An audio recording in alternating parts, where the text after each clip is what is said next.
قرآن حکیم، سیرت النبی صلی اللہ علیہ وآلہ وسلم، احادیث مبارکہ، فقہی مسائل کا بیان اور بہت کچھ انشاءاللہ تعالی جید علماء کرام کے ساتھ۔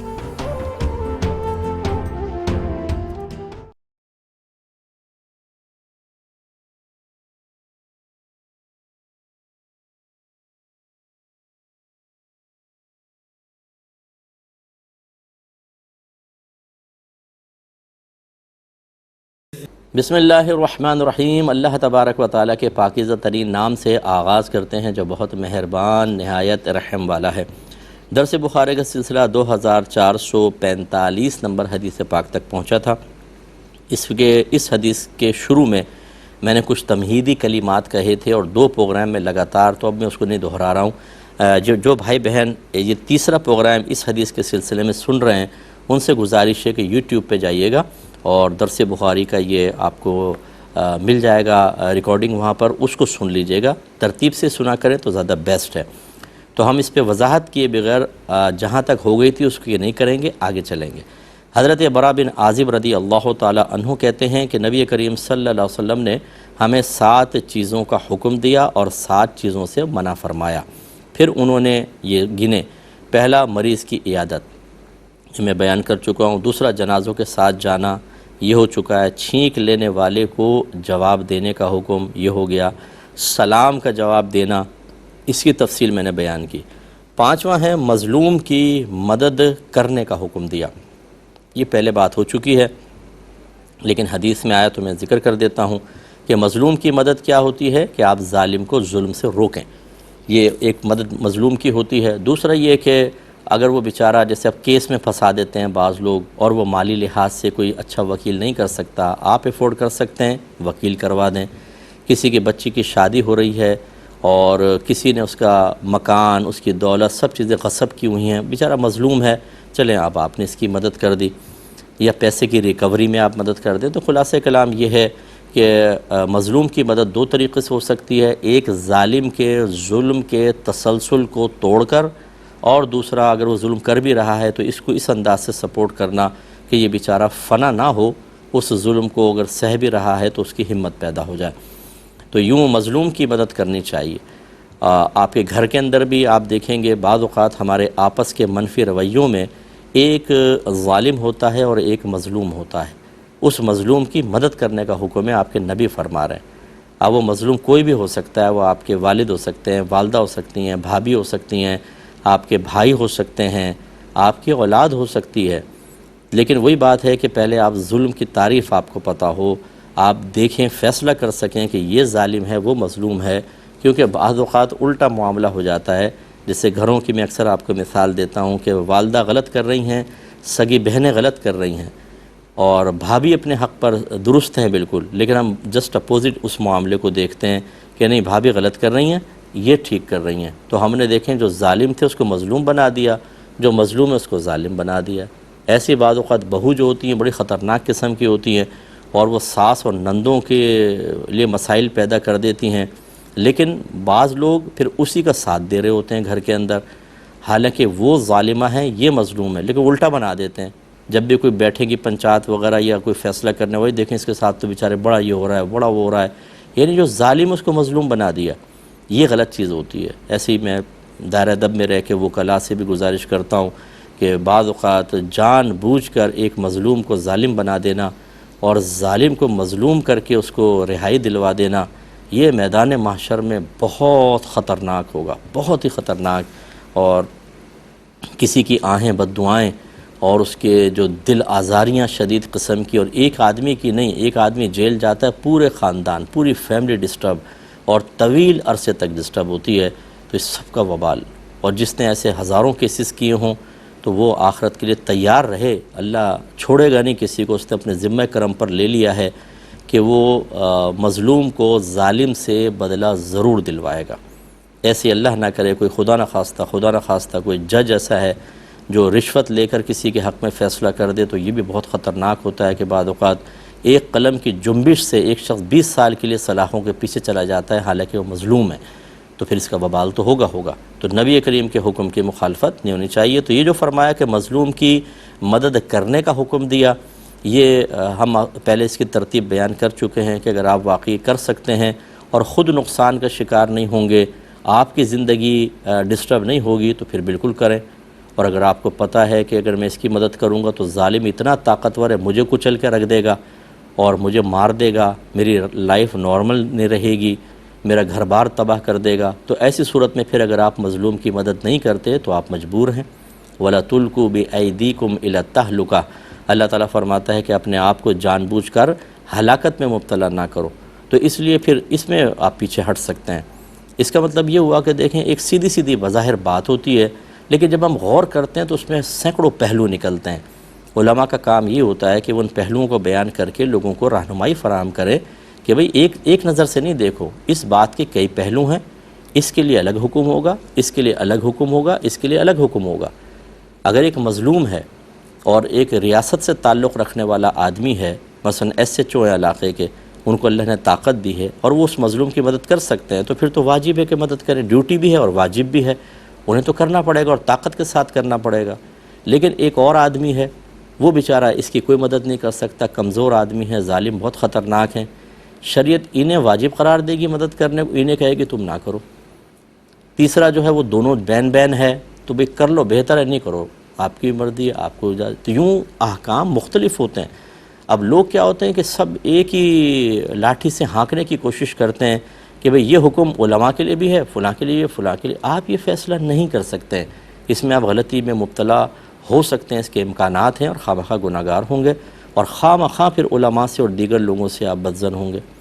بعض لوگ ہمیں کہتے ہیں، میسیج کریں، مصطفیٰ صاحب آپ پروگرام کرتے ہیں، فلاں چیز کے بارے میں کیوں نہیں بولتے، آپ کھل کر بولیں، آپ علماء کا کام ہے بولنا۔ اب ایک سوال ہی پیدا ہوتا ہے کہ میں عالم ہوں، آپ غیر عالم، آپ مجھے سمجھائیں گے مجھے کیا کرنا ہے کیا نہیں کرنا، مجھے کچھ بھی نہیں پتہ، اور چلو فرض کر لیں میں اپنے فرض سے کوتاہی کر رہا ہوں،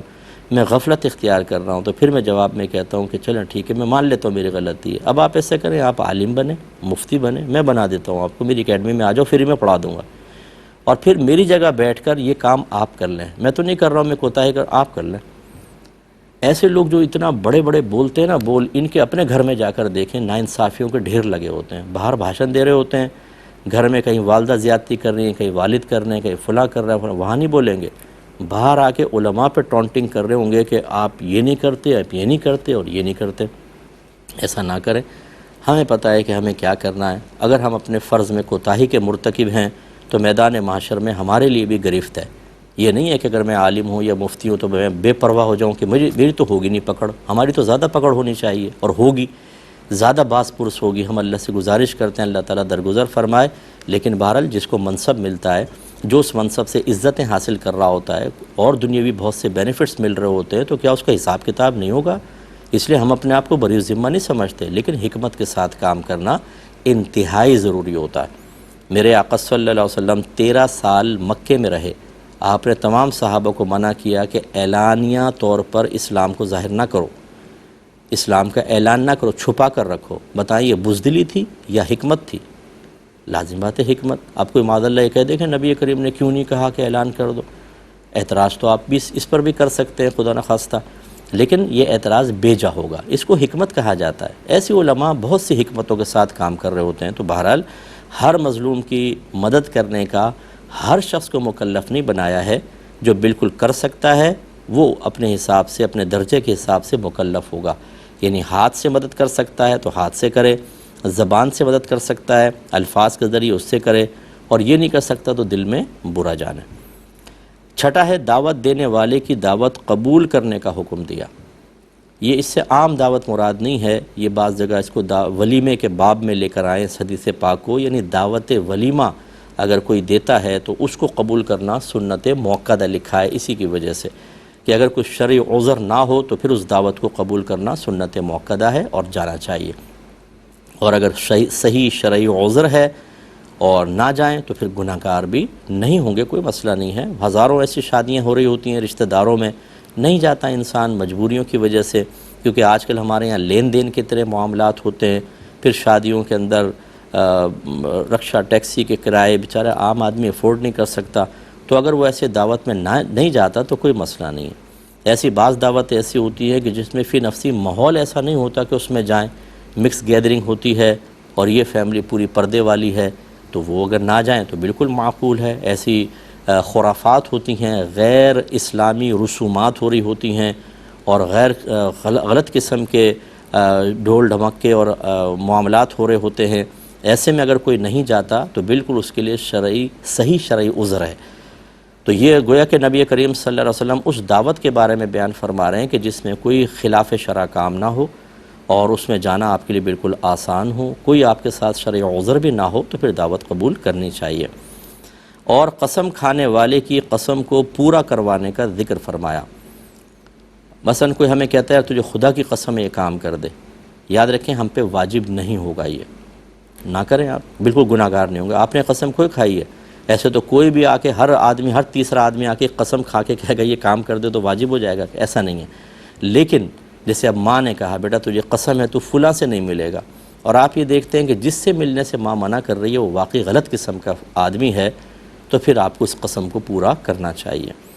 ایسے ماں باپ نے قسم کھا لی تھی کہ خدائی قسم ہم فلاں کی مدد کریں گے، لیکن وہ بیچارے نہیں کر سکے، تو اولاد کو چاہیے جیسے فوت ہو گئے ان کی قسم کو پورا کرے، یعنی اس کی مدد کر دے، یہ مراد ہے۔ تو یہ واجب نہیں ہے، مستحب ہوتا ہے کہ اس قسم کو پورا کیا جائے۔ اس سے آپ اندازہ کریں گے کہ بہت سے امور ایسے ہوتے ہیں کہ جن میں نبی کریم نے حکم فرمایا تو اس کی دوسری جانب کو اختیار کرنے کا ہمیں اختیار نہیں کریں گے تو گناہ گار ہوں گے، لیکن بعض ایسے ہوتے ہیں کہ پولائٹلی گویا کہ سرکار نے ذکر کیا ہے کہ کرو گے تو ثواب ملے گا، نہیں کرو تو کوئی مسئلہ نہیں، ایک مشورہ ہوتا ہے، وہ اصل میں حکم نہیں ہوتا، وہ ہم قبول کر لیں، ٹھیک، نہ کریں تو کوئی حرج نہیں ہے۔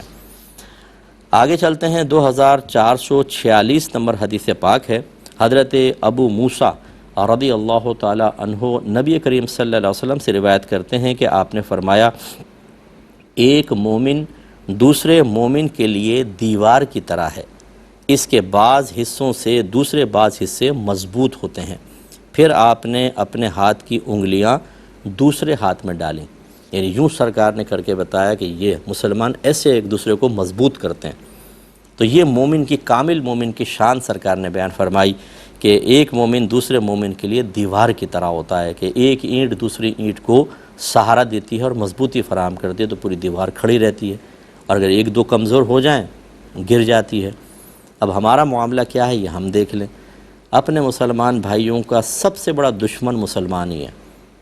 ہم لیگ پولنگ کر رہے ہوتے ہیں، لوٹ رہے ہوتے ہیں اپنے مسلمانوں کو، عید پہ دیکھ لیں، بقرہ عید پہ، رمضان میں دیکھ لیں، مارکیٹوں میں چلے جائیں، ایک مسلمان ہی دوسرے مسلمان کو لوٹنے میں لگا ہوا ہے، لیگ پولنگ میں لگا ہوا ہے، آفس میں چلے جائیں، فیکٹری میں چلے جائیں، ایک دوسرے کو ڈی گریڈ کرنے کے چکر میں ہے۔ بعض لوگ کہتے ہیں ہمارا سیاست سے کوئی تعلق نہیں، وہ بہت بڑا سیاسی ہوتا ہے، گھر کے اندر ساری سیاست چلا رہا ہوتا ہے، تو ہم تو مضبوطی کے بجائے کمزور کر رہے ہوتے ہیں ایک دوسرے کو، اور یہ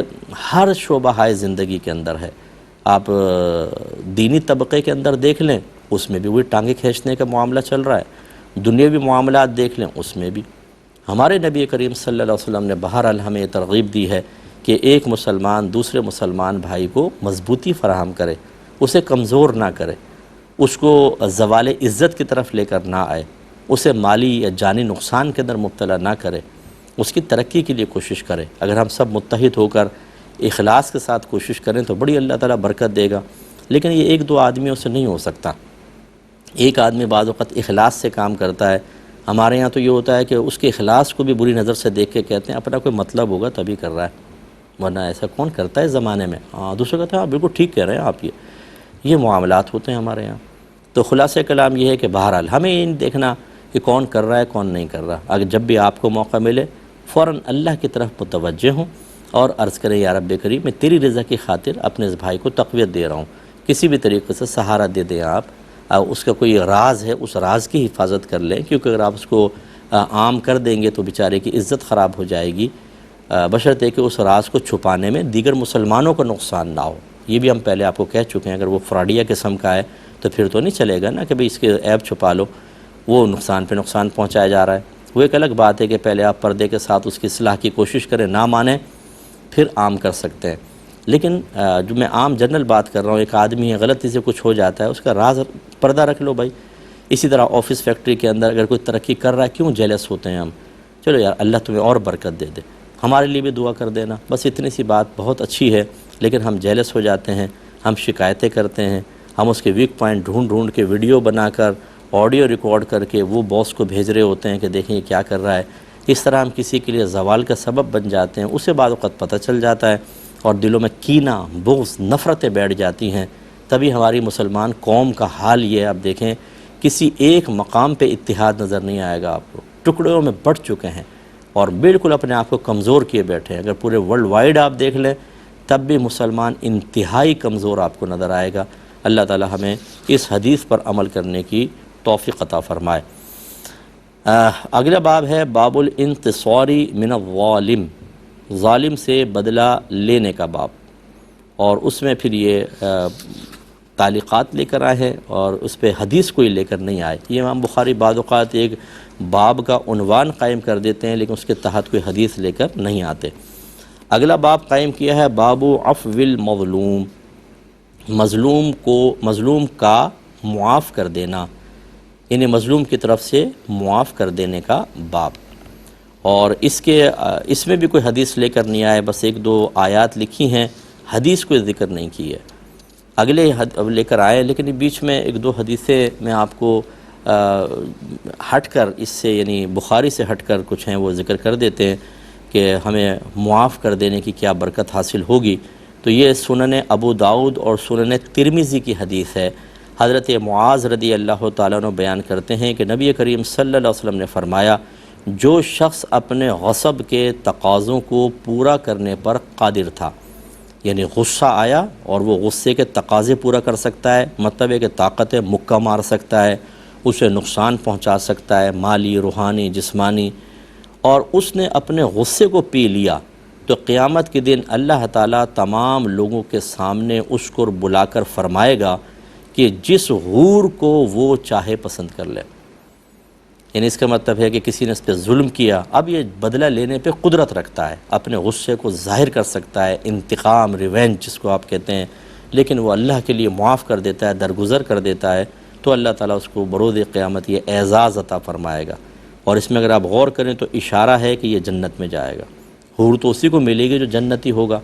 اور جنت میں کون جائے گا؟ جو ایمان سلامت لے کر دنیا سے جائے گا. اس کا مطلب اس میں یہ بھی اشارہ ہے کہ جو اللہ کے لیے درگزر کرتا ہے اللہ اس کے ایمان کی حفاظت فرمائے گا، وہ ایمان کے ساتھ میدان محشر میں آئے گا اور پھر اللہ تعالیٰ اس کو یہ اختیار دے گا کہ جو حور تمہیں پسند آئے لے لو، یعنی وہ جنت میں جائے گا. اسی طریقے سے سنن ابو داؤد کی ایک روایت حضرت ابو ہریرہ بیان کرتے ہیں کہ نبی کریم صلی اللہ علیہ وسلم نے فرمایا جس نے کسی مسلمان کی لغزش کو معاف کیا قیامت کے دن اللہ اس کی لغزش کو معاف کرے گا. اللہ عمل کی توفیق عطا فرمائے. آمین. وآخر دعوانا ان الحمد للہ رب العالمین.